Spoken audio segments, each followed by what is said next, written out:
Bienvenidos y bienvenidas al Seminario de Gestión de Residuos y Acción Climática. Continuamos con las exposiciones y en esta oportunidad es el turno de Andrea Paoloni, quien es licenciada en Comunicación Social y actualmente se desempeña como directora de Educación Ambiental de la Municipalidad de Rosario, donde trabaja hace más de 10 años en la organización y en la coordinación de campañas de comunicación y educación ambiental. La exposición de Andrea va a ser sobre el tema la problemática de los residuos desde la educación ambiental. Buenas tardes, vamos a hablar de la problemática de los residuos con una mirada desde la educación ambiental. En primer lugar, quiero plantear que tanto la educación ambiental como el acceso a un ambiente sano son derechos que tenemos los ciudadanos. En nuestra Constitución Nacional, el artículo 41, habla del acceso, de que todos los habitantes tenemos derecho a un ambiente sano, equilibrado, apto para el desarrollo humano.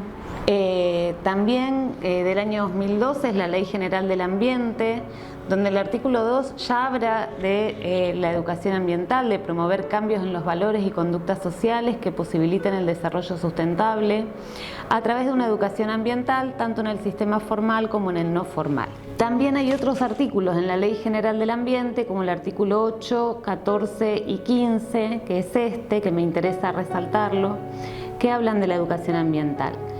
Veamos que en el artículo 15 ya se habla que se debe facilitar la percepción integral del ambiente y el desarrollo de una conciencia ambiental. Resalto esto porque un poco el objetivo de esta disertación es plantear una mirada integral de la problemática de los residuos. Bueno, por último, la Ley de Educación Nacional también en el artículo 89 habla de la educación ambiental. Todos estos derechos de alguna manera bien están, pero al no haberse implementado una ley de educación ambiental hasta ahora, no se han concretado. Actualmente sabemos que se acaba de promover en la Cámara de Diputados una ley de educación ambiental, está en discusión en el Senado, así que bueno, podemos tener buenas noticias pronto y que esa ley se promulgue este año y podamos tener una ley nacional de educación ambiental que actualmente no tenemos. Dicho esto y planteado desde este punto de vista, que me parece importante resaltar desde el derecho, nos preguntamos y pregunto qué significa abordar la problemática de los residuos desde la educación ambiental, que es más o menos como preguntar qué es hacer educación ambiental, ¿sí? Y lo planteo como una pregunta porque en realidad hay muchas respuestas posibles, hay muchos modos de hacer educación ambiental. En esta ocasión yo quiero compartir la experiencia de quienes venimos trabajando en la Dirección de Educación Ambiental de la Municipalidad, que nos hicimos esta pregunta muchas veces, que nos planteamos muchas veces cómo abordar esta problemática, la de los residuos, desde la educación ambiental, o sea, con una mirada integral del ambiente. Una respuesta posible, decimos entonces, entre muchas, es decir que hacer educación ambiental es complejizar, es evitar una visión unidimensional y abrir las múltiples dimensiones que tiene lo real. Podríamos decir que complejizar es contextualizar, que es interrogar el sentido, es develar las estructuras. ¿Y por qué complejizar? Porque el ambiente es un sistema complejo que requiere una mirada que incluya estas múltiples dimensiones que decía antes que tiene la realidad. Entonces, ningún problema ambiental podemos pensarlo si no lo pensamos desde la complejidad. Bien, ¿cómo complejizamos entonces la problemática de los residuos? Vamos a proponer dos modos de hacer esta complejización. En primer lugar, interpelar el sentido de qué es y qué no es residuo, ¿sí? Para el INTI, el Instituto Nacional de Tecnología Industrial, un residuo es cualquier producto en estado sólido, líquido o gaseoso procedente de una extracción, transformación o utilización, al que su propietario decide abandonar o desprenderse, debido a que carece de valor para él o ya no puede ser utilizado para el uso que fue adquirido o creado. Si vemos la imagen, vamos a ver cáscaras de frutas, de verduras. Cuando cocinamos, esto es lo que queda en nuestra cocina, cáscara de papa, cáscara de zanahoria. Habitualmente, o muchas veces, podemos pensar que eso es un residuo, porque es lo que queda de una actividad que no voy a utilizar. Pero también, si nosotros decidimos hacer compostaje, por ejemplo, eso que era un residuo puede transformarse en un abono para la tierra, ¿sí?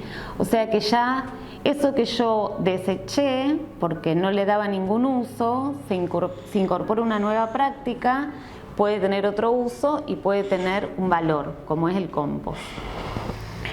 Acá en la imagen ven las tres etapas del compost. Un compost a la izquierda de la pantalla apenas uno lo inicia, un compost que está más o menos al mes y medio, el que está en el medio, y al final lo que ven como una tierra negra es la tierra negra abonada que queda después de un proceso de compostaje, que todos podemos hacer en nuestra casa.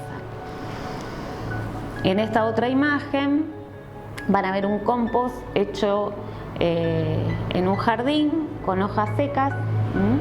Fíjense que es el mismo lugar, una sacada apenas pusimos las hojas, la otra apenas terminó el compost,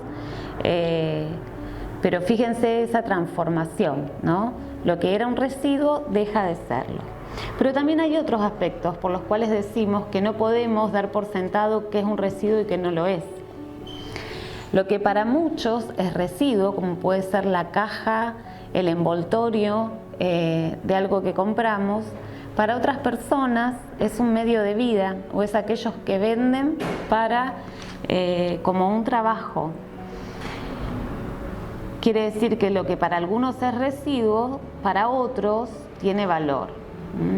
Entonces, cuando hablamos de residuos en un grupo, en una comunidad, en un aula, no podemos dar por sentado qué es residuo y qué no lo es. Eso es una construcción que por un lado tiene un aspecto social que desechamos como sociedad, pero también tiene una inscripción individual. En este cuadro de Bernie nos seguimos preguntando, bueno, ¿con qué está jugando Juanito? ¿Juega con un trompo? ¿Juega con basura? ¿Juega entre los residuos? ¿Juega en la vereda? Esa respuesta son todas diferentes, depende de quién esté mirando. Entonces, bueno, como decíamos recién, no podemos dar por sentado, no podemos naturalizar qué es un residuo y qué no lo es. Y ahora vamos a la segunda propuesta de cómo complejizar el abordaje de la problemática de los residuos. Decimos que otro modo de complejizar es poniendo en juego la problemática de manera integral. ¿Qué es poner en juego la problemática de manera integral? No pensar solo en los residuos en el momento en que algo se transformó en residuos. Compramos una gaseosa, tomamos la gaseosa y ahí nos encontramos con una botella que no sabemos qué hacer. Y de pronto aparece un residuo donde nosotros no habíamos visto un residuo. Pero ese residuo ya se había creado. Hay una generación de residuos, hay lo que llamamos disposición inicial, lo que se llama disposición final, y hay otros problemas y otros temas con los que está relacionado esto. Entonces, para pensarlo de manera integral, tenemos que ir viendo todas las etapas. La generación de los residuos está asociada al momento del consumo. En el momento en que nosotros compramos, elegimos qué residuo vamos a generar. Acá, en este lugar, es donde nosotros decidimos qué residuo vamos a generar.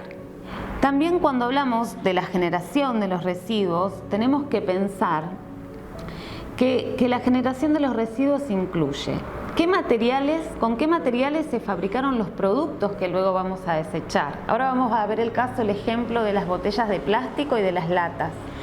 Pero tenemos que pensar que lo que desechamos se fabricó con alguna materia prima, muchas veces materia prima virgen, ¿sí? ¿Qué residuos se generan al momento de la fabricación? Es decir, cuando se fabrica una botella plástica o una lata de aluminio o una caja de cartón, ya se generaron un montón de residuos gaseosos o líquidos, aparte de los sólidos, que no los vemos porque nosotros vemos el producto terminado, que es un packaging, pero además ese residuo, mientras todavía no era un residuo, era un producto que a utilizarse, se trasladó desde su producción hasta los centros de consumo, y ese traslado requirió energía, ¿sí? Entonces, cuando y dónde algo se transforma en residuos es algo que tenemos que interpelar y repensar. No es cuando yo dejo de utilizarlo y dejo de necesitarlo. Antes y después, ese material tiene impactos ambientales y produce otros residuos. Acá vemos el caso de las botellas plásticas. ¿De qué está hecho el PET, que es el tipo de plástico que se usa para el envase de las bebidas? Bien, el PET está hecho de petróleo, de gas natural y de aire. Esos son los tres componentes que tiene el plástico que usamos para las botellas de bebida, fundamentalmente. Quiere decir que nosotros estamos utilizando un recurso que es agotable, que tardó millones de años en formarse, como es el petróleo, para el consumo de una gaseosa o de un agua que en 5 minutos deja de servirnos. Entonces, algo que tardó millones de años en formarse, al momento de la fabricación generó también un montón de residuos, sobre todo gaseosos. Después se trasladó, o sea que utilizó más petróleo y combustible para llegar a la fábrica donde se va a utilizar para envasar una bebida. Después fue a un centro de consumo. Después me lo llevé a mi casa, lo tomé y en 5 minutos lo transformé en un residuo. Y después, en el mejor de los casos, si puedo, si tengo, digamos, si lo separo, vuelve de nuevo a la industria y se utiliza de nuevo agua y energía para reciclarlo. Y si no, va a un relleno sanitario donde puede tardar hasta 1000 años en degradarse. Entonces, si vemos la relación temporal de los elementos que estamos utilizando, que son de la naturaleza, con el uso que le damos, el tiempo de uso que le damos, no tiene ninguna relación. Una lata de aluminio tarda en degradarse entre 80 y 100 años, y para fabricar, fíjense, para fabricar 1 kilo de aluminio, que sirve para 50 latitas, 1 kilo de aluminio, se emiten a la atmósfera 11 kilogramos de dióxido de carbono, ¿sí? O sea, cada 50 latitas que tomamos emitimos 11 kilogramos de dióxido de carbono a la atmósfera. Entonces, no podemos pensar que solo el residuo es lo que tiramos. Cuando tiramos eso, tiramos el material que se utilizó para fabricar, tiramos la energía que se utilizó para fabricar, tiramos la energía que la trasladó, ¿sí? Entonces, bueno, estas son, digamos, aspectos que hacen al abordaje integral de la problemática de los residuos y que nos interesa que cuando abordemos estos temas en el aula podamos tenerlos presentes. Fíjense, en Rosario generamos en promedio 1 kilo de residuos por habitante por día. En este gráfico se ve claramente cómo está compuesto en términos de peso ese kilo de residuos. El 58% son orgánicos, el 30% son reciclables y el 12% son residuos que no se pueden ni reciclar ni compostar, lo que le llamamos restos. Pero ese 30% de reciclables, si yo los separo, se puede recuperar, y con ese 58% de residuos orgánicos puedo hacer compostaje.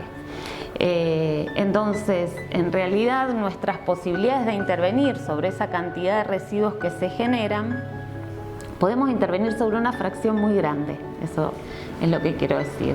En Rosario, este kilo de residuos por día por habitante hace aproximadamente 800 toneladas diarias de residuos, ¿sí? Esos residuos generan gases de efecto invernadero, ¿sí? El 18% de las emisiones de gases de efecto invernadero de la ciudad de Rosario corresponden a la disposición y el tratamiento de los residuos. El enterramiento, decíamos esto, ¿no? Yo el residuo orgánico lo puedo compostar. Si no lo composto, va a un relleno sanitario, o sea que va a un enterramiento.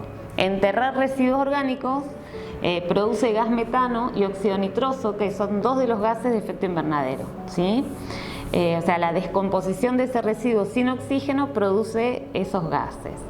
En cambio, si yo composto esos residuos, que es una manera de descomponerlos, pero con presencia de oxígeno, esa descomposición emite dióxido de carbono, pero en mucho menor medida y con mucho menor impacto que los otros gases que nombraba antes.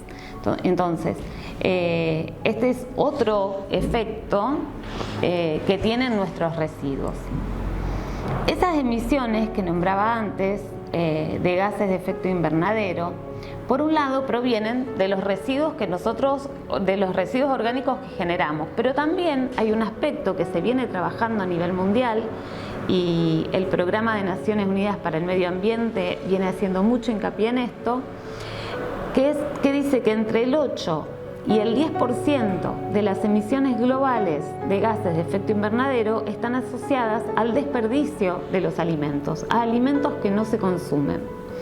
En 2019, en todo el mundo se desperdiciaron más de 900 millones de toneladas de alimentos, o sea, el 17% de los alimentos disponibles. Y esto no tiene que ver con aquellos residuos orgánicos, sino que tiene que ver con prácticas de consumo donde uno no organiza lo que va a comer o compra de más o distintos hábitos alimentarios que hacen que en Argentina aproximadamente cada persona, en promedio obviamente, desecha al año unos 38 kilogramos de alimentos, ¿sí? Si el 25% de todos los alimentos que se desechan, con el 25% de todos esos alimentos que se desechan, se podría alimentar a todas las personas que pasan hambre en el mundo. O sea que esto es un problema global, es un problema que tiene que ver con la desigualdad y tiene que ver con cómo se distribuyen los recursos. Mientras algunos no tienen nada para comer, otros están desechando esta cantidad de alimentos. Bien, entonces volvemos a este circuito que decíamos de pensar de manera integral. Por un lado, cómo se generan y el impacto que tiene su generación, o sea, su producción y su generación. Después está lo que se llama disposición inicial y disposición final. La disposición inicial es el primer lugar donde yo ubico los residuos, ni bien los genero. Y la disposición final es lo que sucede al final con ese material. Lo que sucede al final está muy relacionado con la disposición inicial, porque si yo separo los residuos reciclables en mi casa y los llevo a un lugar donde pueden ser recuperados, esos residuos van a volver al circuito productivo aprovechables en un 100%, ¿sí? Ahora, si yo mezclo todo y ese residuo termina en un relleno sanitario, ese material no se va a recuperar, ¿sí? O bien, si yo hago compostaje domiciliario, estoy dándole una disposición inicial al residuo orgánico, también para que no termine en un relleno sanitario. Entonces ahí devolvemos a la tierra los nutrientes. Entonces, disposición inicial y disposición final están muy relacionados y tienen mucho que ver con lo que hacemos los ciudadanos con los residuos, ni bien los generamos. Ese proceso o ese momento, esa acción, digamos, más que nada, ese hábito que tenemos en nuestra casa de si compostamos, si separamos, me parece importante resaltar porque muchas veces se nombra mal y se dice estoy reciclando. Cuando nosotros en casa separamos, eso se llama separar en origen, ¿sí? Si en esta imagen vemos materiales separados, no reciclados, ¿sí? En esta segunda imagen vemos materiales reutilizados. ¿Qué quiere decir? Que son materiales que no modificaron su estructura, que cumplen un nuevo uso, le damos un uso distinto al que tenía originariamente, pero mantenemos la estructura del material. Y por último, reciclar es volver a transformar en materia prima algo. Entonces, fíjense que por un lado está el reciclado de plástico, que es uno de los reciclados industriales más comunes, y por otro lado vemos tierra y compostaje del otro lado, porque en realidad, si lo pensamos bien, el compostaje es el reciclado natural, digamos, ¿no? Es el reciclado que hace la naturaleza. Si nosotros dejamos las hojas abajo de un árbol, se van a compostar y van a volver a la tierra, ¿sí? Entonces también podemos pensar el compostaje como un modo de reciclado. Ahora bien, si no separamos los residuos ni los compostamos, van a ir a un lugar que se llama relleno sanitario. Un relleno sanitario no es un basural a cielo abierto, es una gran pileta impermeabilizada donde se entierran los residuos y se van tratando los líquidos. Ustedes ven en la imagen de la derecha, en esas piletas, los líquidos de los lixiviados, el líquido que va soltando ese residuo, que es mayoritariamente orgánico. Entonces es un tipo de disposición tratada, que busca no contaminar la tierra, pero que por otro lado no permite que se recuperen ni lo orgánico ni lo reciclable, digamos, ¿no? Entonces, lo mejor que podemos hacer con los residuos, incluso mejor que separarlos, es no generarlos. Es decir, pensar antes de consumir, pensar qué residuo vamos a generar. Por último, decíamos que también pensar de manera integral los residuos era vincularlo con otras problemáticas. De algún modo es lo que venimos haciendo en este recorrido y en sobre los distintos aspectos de los residuos. Entonces, por un lado, vincularlo con otras problemáticas es abordar el aspecto social de la problemática. Por ejemplo, veíamos antes, lo que para algunos es un desecho, para otros es un medio de vida. Entonces tenemos que pensar que hay una desigualdad de acceso a los bienes de consumo y lo que unos desechan, otros consumen. Ese es un aspecto de la problemática de los residuos. Por otro lado, al trabajar desde los materiales podemos identificar las materias primas y la energía utilizadas en la producción y en el transporte. Identificar los impactos ambientales de cada material, como es la producción de gases de efecto invernadero.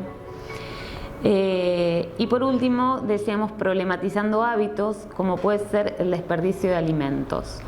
De todas estas maneras, estamos relacionando la problemática de los residuos con otras problemáticas ambientales. Y para repasar un poco, decíamos al principio, y bueno, tratamos de ponerlo en juego, que el ambiente es un sistema complejo que requiere una mirada que incluya múltiples dimensiones, que si el ambiente es en sí mismo complejo, para estudiarlo debemos poner en juego esa complejidad.